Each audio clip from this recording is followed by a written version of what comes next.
Magandang gabi mga kapuso. Ako po ang inyong Kuya Kim na magbibigay sa inyo ng trivia sa likod ng mga trending na balita.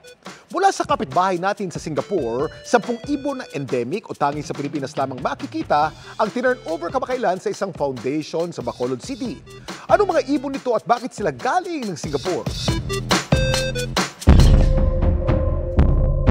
Kahit sino magdurugo ang puso para sa mga ibong ito. Ang mga Gallic columbaceae o Negros breeding heart pigeon kasi, na endemic o tanging sa isla lamang ng Negros at panay makikita.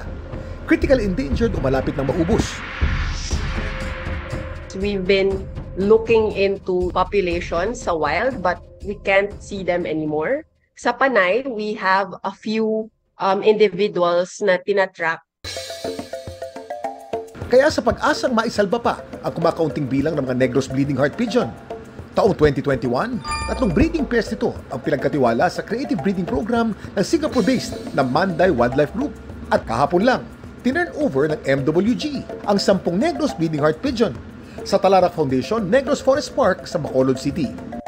This conservation breeding program is very important because konti na nga lang sila sa wild. Yung concept ng pagpapadala sa Singapore was very important because you want to put more eggs in different baskets.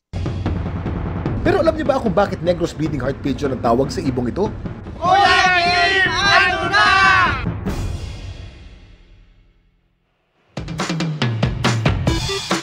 Kaya tinawag ng Negros bleeding heart pigeon ang ibong ito ay dahil sa kapansin-pansing pahabang pulang feather nito sa kanyang puting dibdib na parabang nagdurugong puso. Ang Negros breeding heart pigeon kabilang sa tinaguriang Western Visayas Big Five o yung mga species na endemic sa Western Visayas Faunal Region. Kaya mahigpit na paalala, iligal ang pag-hunt at paghuli sa ibong ito. Samantala, para malaman ang trivia sa likod ng viral na balita, i-post o i-comment lang #Kuya Kim, ano na? Laging tandaan, kimportante ang may alam. Ako po si Kuya Kim at sagot ko kayo 24 oras.